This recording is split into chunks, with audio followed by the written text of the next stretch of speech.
We took a vote. You're out of the reunion. My father said it with a smirk that made my stomach turn. Then don't count on my $7,000 to cover your Italy trip next month, I replied, pulling out my phone and blocking the card. Sit down, my sister said, already smiling like this was a show she'd been waiting to headline. We need to talk.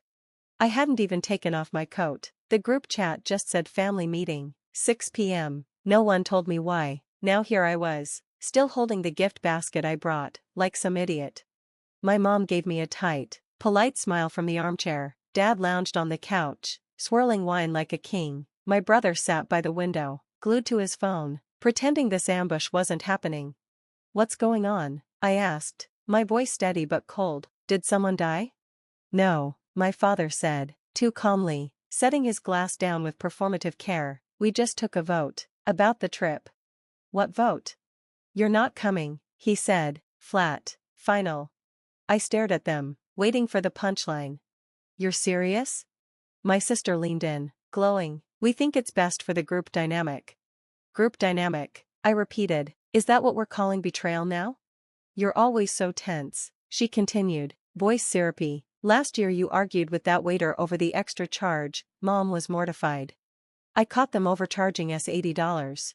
Yeah, but you made a scene, she said, like that mattered more than the theft. We just want peace this year.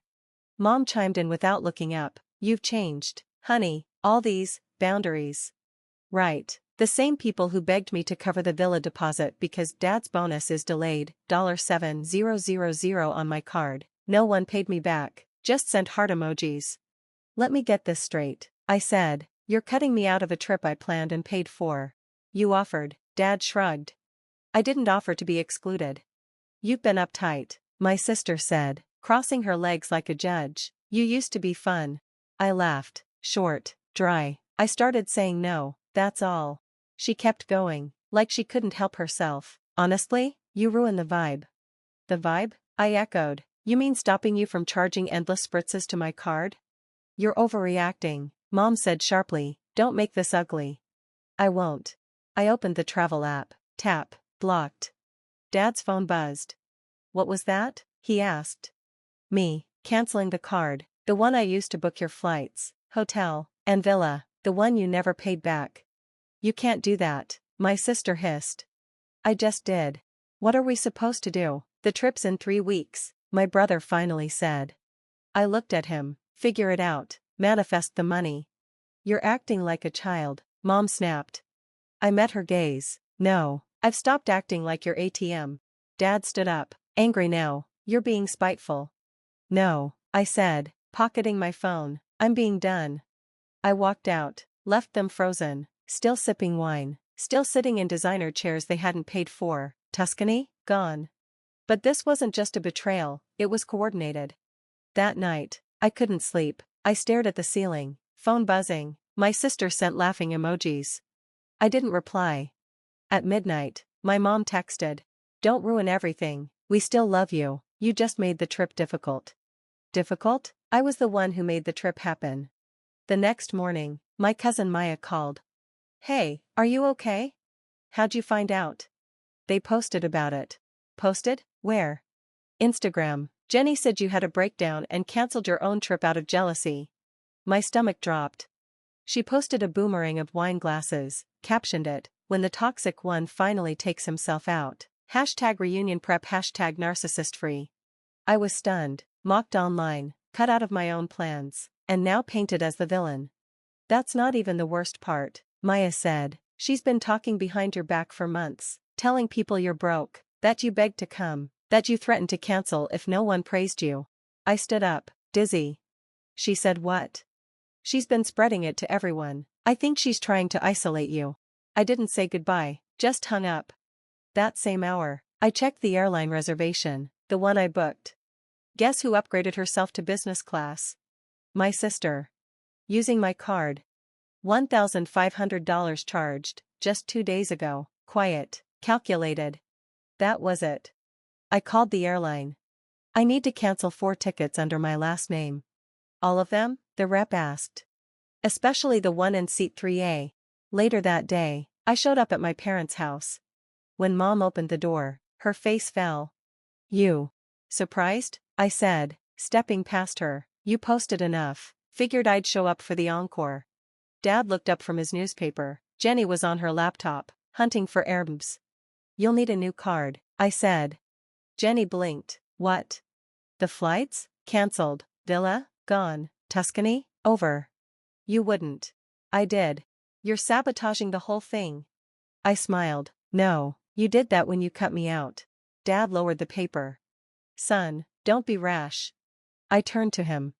You used me, lied, let her smear me in front of the family. This isn't rash, this is reclaiming what's mine. Jenny stood up, red-faced. You've always hated that I'm the favorite. I laughed once, low and bitter. Funny, I used to believe that mattered, I said. I pulled a crumpled paper from my jacket. Because I just listened to your bank statement. I tossed it onto the coffee table. Jenny's face drained of color. Where did you get that? The card, I said, my voice icy. I printed out the last 90 days of your transactions, spa packages, designer handbags, and, oh, a non-refundable deposit for a private yacht in Padano. You were planning a side trip. Mom stood, hands trembling. Let's all just calm down. Calm? I cut her off with a snarl. You called me difficult for asking for receipts, while she's booking yachts on my account like she's royalty. Jenny lunged at the statement, trying to rip it in half. You've gone too far, she spat. No, I shot back. I'm free. She froze, her eyes narrowing. What? I called the bank, I said, voice steady. I reported fraud. You've been using my card without permission. They're investigating it now. You wouldn't dare, she hissed, her voice dripping with venom. I dare, I replied, a cold smile creeping onto my face. And they've got everything, timestamps, IP addresses, delivery addresses. You're not just losing your vacation, you're about to lose your credit score. Get out, she screamed, her face burning with rage. You're not part of this family anymore. Finally, I said something we could both agree on. Finally, I said, voice thick with irony, something we agree on. I turned for the door, pausing just long enough to deliver my final blow. Good luck explaining to the relatives why you're not in Italy next month, and why the police might be calling. They thought they could humiliate me quietly. So I made noise. Loud, public, unforgettable noise. 1 week after I froze the travel card and cancelled their dream vacation, I got a letter, not a text, not a call. An actual letter from a lawyer. At first, I thought it was a joke, but it wasn't. It was real, neatly printed and signed. On behalf of Mr. and Mrs. Walker and their daughter, Jennifer Walker. My parents and sister had lawyered up against me. They were threatening legal action for financial disruption caused by my withdrawal of support during a critical time. I stood in my kitchen, trembling with fury and disbelief. These people, my family, had used me, my money, my generosity, and when I set a boundary, they tried to sue me for it. I didn't reply. I didn't call. I made a plan. Saturday, 6 p.m. Family dinner, the last one I'd ever attend. Dad opened the door and paled when he saw me. What are you doing here? He barked. I smiled, my eyes cold. Oh, come on, you invited me. Didn't you read your own lawyer's letter? He stepped aside, silent. Inside, everyone was already seated, Mom, Jenny, her boyfriend, my brother Liam, and a couple of gossip-hungry aunts. Perfect. I walked in, set my tablet down on the coffee table, and plugged it into the HDMI. Jenny rolled her eyes. What is this? Some dramatic stunt? Oh, just a little slideshow, I said, my voice casual. Thought we could all get on the same page before you drag me to court. I swear to God, she started. I hit play. Slide 1, a screenshot of her using my card to upgrade her flight to business class. Slide 2, a hotel receipt, under my name, her signature, $800 for a luxury suite. Slide 3, a video, security footage of her checking in at a downtown hotel, laughing with her boyfriend, tapping my card. The room went deadly quiet. What is this? Mom asked, her voice barely above a whisper. Jenny jumped up, grabbing the tablet, but I already had the files backed up. This is a setup, she yelled, her voice cracking. He's manipulating everything. I met her gaze. Funny how the setup aligns perfectly with your exact spending history, down to the spa appointments and dinner reservations. You don't understand how stressed I've been, she snapped. You promised to help us. I helped. I shot back. I paid. I bled. You stole. Dad slammed his hand on the table. That's enough, you're destroying this family. I turned to him, locking eyes. You destroyed it the second you called a vote to exile me, and then tried to sue me with the daughter who's been committing credit card fraud for months. I'm your son, and I'm done being your piggy bank. Jenny hissed. You're pathetic. Oh, I'm just getting started. I pulled out the final document. A letter from the fraud department of my bank. Official notice of an open investigation into unauthorized charges made by Jennifer Walker. Dated, signed, sealed. Liam, who had stayed quiet until now, leaned forward. You really filed that? I met his gaze. Yes, and I gave her a week to pay it back. She posted memes instead. Seriously? He whispered. Jenny spun toward him, her eyes wide. You're really going to take his side? He didn't answer. Jenny, I said, my voice steady. You used my name to book a yacht in Padano. You sent a laughing emoji when I got uninvited from the reunion. And now you're sitting here acting like I betrayed you? We're family, Mom screamed. No, I said coldly. We're users and givers, and I'm done being your giver. Jenny lunged, as though to slap me. You're going to regret this, when your name's dragged through court, when everyone finds out. Finds out what? I snapped. That I paid for your entire lifestyle while you mocked me in group chats? That you commit fraud and then blame me for reacting? My voice cracked, but I didn't back down. You treated me like a wallet, not a brother, not a son, just a resource. Well, guess what? Resource, exhausted. The room went still, thick with shame, rage, and disbelief. Then came the most unexpected moment. Liam stood up. I'm done too, he said quietly. I've seen it all, the lies, the guilt trips, the gaslighting. I let it slide because I didn't want to rock the boat. He turned to me. But you did the right thing. Don't start, Mom said, her voice trembling. Don't start? Liam snapped. You people tried to erase him, and steal from him, then you act like he's the bad guy? Jenny turned to Liam, her eyes wild. You're just jealous. You've always been jealous of me. Maybe, he said. But at least I didn't steal a yacht. That was the last straw. I grabbed my coat and turned for the door. One more thing, I said. I canceled the phone plan, the Netflix account, the car insurance, all of it. If you want Tuscany? Go earn it yourselves. Because this ATM is closed. And then I walked out, and this time? I didn't look back. They thought I'd fall apart. Instead, they did. I didn't know what to say. So I said nothing. And let the silence speak for me. Day 5, the knock. I was working from home when I heard a knock at the door. I checked the peephole and almost laughed. Dad. He stood there like someone on trial, rigid, uncomfortable, out of place.